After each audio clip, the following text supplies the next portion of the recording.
November 5th, 1988. After 48 hours of a hard birth, a young 17-year-old Crystal Green gives birth to her firstborn child. That child was Brandon J. Green. Not just a brother, not just a friend, but a literal hero. Today it's my brother's birthday. Today is, of course, November 5th. I'm a broke-ass college kid, and I was racking my brain for a couple weeks trying to decide what would be the best gift to get my brother. But I truly feel like in this day and age, it's really easy to get stuck in a rut of just giving out a gift card or something meaningless, but I want to show just how much Brandon means to me. First, I just want to start with happy birthday, Brandon. I know it kind of sucks that I'm not able to be there for your birthday again this year, but you mean so much to me. So for anybody that does not know, because this is actually going up on my channel, Brandon is my brother. He is more than that, though. He's been a best friend to me, and he's realistically, Brandon raised me, right? Growing up, I have a lot of friends that have siblings that they just don't get along. But realistically, that's never been me and Brandon. We have a 4/5 year age difference depending on when it is. And we've actually had a pretty strong relationship, minus the fact that, being a young little dick when I was younger, I like to egg him on a bit. There's a hole in the wall to prove that one. But in all seriousness, he was always there for me growing up. Not only that, but how many people do you know that when they're kids will go have a sleepover at their friend's house and invite their little brother, right? Not a lot of people do that. When I grew up, or when I was growing up, I should say, I always viewed my brother as a superhero, always. Like 5, 6, 7, 8, 9 years old, I always viewed myself as like his little sidekick. And he took me most everywhere with him. Up until he moved to Utah and didn't take me with him. Could have totally fit in your luggage, you dickwagon. But seriously, though, he always took me places. He always took care of me. He was always more than just a brother. He was a friend. When my brother was a senior in high school, he had his first job over at Taco Bell. And I remember it was the summer that I was actually going. I believe I would have just been going into probably 8th or ninth grade. Probably 8th grade. And he took me to the fair. And it was a really big deal because I had never gone really to the fair. Like, I went with the parents and everything, but I never really rode the rides. And he ended up shelling out a shit ton of money to take me to the fair. He got me like that all-day pass to ride the rides, and we had snacks and everything. We were there all day, and it was one of the greatest days of my life. It was so much fun. And it actually... yeah, it would have been like 2007 probably. And actually he got me something that I've kept on my wall ever since. And it's funny. I'm a softie. I like sentimental things. And I was at this time in my life I was super worried that Brandon was about to leave for, in my heart, forever. I have attachment issues. And when I found out that he was going to Utah to go to the University in Utah, the U, I was like, oh no, he's leaving and he's never coming back. He's going to go do bigger, better things. And it was really hard for me. And so while we were there, I remember crying ever so slightly a lot. I was bawling like a little bitch because this was like our last hurrah. This was the summer that he was leaving. And he actually went over to, it was this stupid dart popping game, and he ended up getting me something that until today I've kept on my wall and haven't taken off. I've moved it, but it's never left my wall, and it is this. Little backstory. Growing up and even now, I've been obsessed with animals. It's been like my thing. It's something that brings me a lot of comfort. I prefer animals to humans most of the time. And so getting this wasn't just about the cute little kittens, because admit it, they're fucking adorable. But it's the message. Let's stay together always. And he has maintained that sentiment my entire life up until forever. I hope. Backstory before I go off on that tangent.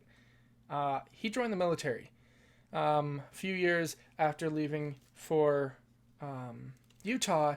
He ended up joining the military, and it would have been my sophomore year, I want to say, in high school. Um, my mental illness side of things kind of coalesced, and I had to be put in the mental hospital.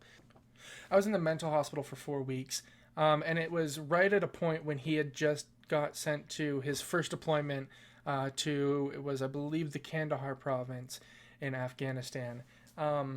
Just prior to leaving for this deployment, he had actually just been married to his wife, currently his only ever wife, my sister-in-law, greatest person, by the way. Shout out to Mariah, by the way, who has not only been a phenomenal sister, but the best wife ever to Brandon, dealing with his grumpy ass, because admit it, you're pretty fucking grumpy, Brandon. But I digress. So he had just been married to Mariah and then got deployed to Afghanistan. So he's still in this like newlywed phase of marriage and everything, and he's deployed. So obviously he's going to want to spend as much time with his wife, right? At least on like the webcams and whatnot. But instead, every single day that I was in that mental hospital, Intermountain, he would call me every single day. And that's one of the only things that got me through going through that, because I mean, it's not exactly sunshine and roses over there.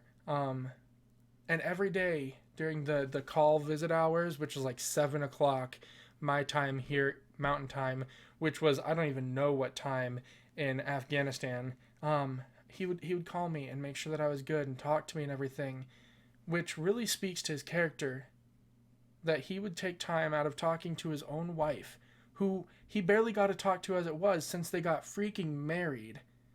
But he would call me to make sure that I was okay. And also, second shout out to Mariah for being down with that, because I know a lot of people that would have been like, no, this is my time. And instead she showed love too. So 2 points for Mariah, 2 points for Gryffindor, whatever. One of my absolute all-time favorite gifts that I've ever gotten was actually made by Brandon and Mariah 2 years ago for Christmas, and it's Shaha. For anybody that does not know, wait, if anybody's watching this, they know that I love World of Warcraft, and this is Horde symbol. What up? Oh man, I love this. They actually, let's see if I can get it. They actually hand did this entire mug, and it's so fucking cool. Gave me some hot chocolates with this. It is one of the most amazing gifts that I've ever been given. And yeah, that's just another thing that Brandon / and Mariah have done. But really, that's just another thing that shows the type of person that Brandon is. When he was growing up, he always really identified as like the Spider-Man. There's actually, if I can find them, pictures of him when he was in Utah working at Denny's and stuff. He would dress up as Spider-Man and, you know, mess around and everything with people. And I always identified with like the Deadpool kind of thing, you know, the mentally ill, schizophrenic type of thing. And I always really loved Deadpool, because me being the schizophrenic and everything, I thought it was really cool that Deadpool was so open to that the comic books were always so open to that and so like progressive with that. And instead of being like Law and Order SVU and always being like, oh, schizophrenia is bad, they were like, hey, schizophrenia is hilarious. And they are not wrong. It is never boring. But again, I digress. So a few years back, I found a poster on FHP for Human Peoples. It's a Franco thing. And it was possibly the most amazing poster ever. And it really exemplified like what I felt mine and Brandon's relationship was growing up, which was this. Actually, that might be the best right there. But anyway, I feel like you guys get it at this point. The poster, which is right now, is Deadpool spraying Spider-Man with bug spray. And I always loved that because it's so funny, because it's like me, the Deadpool, the me doing anything to agitate Brandon, the Spider-Man. And it was just, it was always so funny to me because that's our relationship, right? I like to kind of poke at him and everything, and he's always been super understanding. And even through all of my weird, he's been there for me. How many people do you know that are like, hey, I'm about to propose to my wife, my future wife. I'd like you to be there, and invites you along to be there for that. It's like, I was the best man at his wedding, and he's the best man in my life. He has always been there for me, and he's like,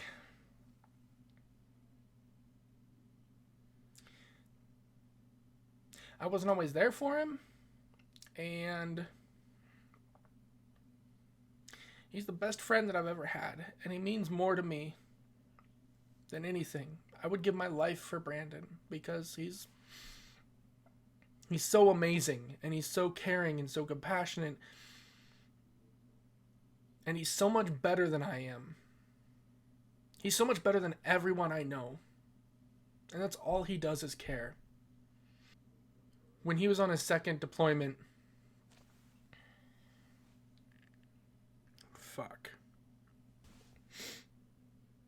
when he was on his second deployment, he ended up running, he was in the, I want to say it was Spin Baldak, his second deployment to Afghanistan. He ended up running the aid station, basically, to the point where some people from the local, I don't really know what they call them, villages, tribes, whatever it is. I'm sorry, I am uncultured swine. But I digress. When he was there, he ended up actually having one of the local leaders come and be like, hey, we want you specifically, Brandon Green, to come check out our hospitals and make sure they're up to date and doing well and everything. And that's what he did. He treated tons of people. He saved so many lives. And it actually earned him the Bronze Star. So on his second deployment, he did actually get the Bronze Star. Brandon, you're down on yourself too much, and you're one of the most amazing people I know. You've not only saved lives, but you've saved my life multiple times. There's been so many times in my life that I've thought of suicide, that I've thought of just ending it all, and yet somehow you've always been there for me. No matter where you are in the world, no matter what time of day it is, no matter what, you've always been there for me. And I haven't always been there for you. I love you more than anything, man. You're the single most amazing person I know. And I hope that today on your birthday, things go a little bit better for you because you deserve it. You deserve things to finally fall in place for you. You've been shit on, you've been spit on, you've been chewed up and spit out by life. You deserve so much better than you get. And yet still, you manage to help others. No matter how bad your life gets, you've always managed to be there for everybody. And that's pretty fucking cool. I don't want to make this video too long because, one, who the hell wants to watch this for 30 minutes on their birthday? That's pretty freaking boring. But all the same, I want it to be known. Brandon J. Green is one of the most amazing individuals. And if you ever get the pleasure of meeting him, give him a hug because he fucking deserves it. You rock, Brandon. I truly love you, man. Thank you for not only raising me, but for continuing to be a friend, a light in the dark, my rock when I needed you the most. You've not only been there for me physically and emotionally, but you've been there for me spiritually too. Don't change. And don't be so down on yourself because you are amazing.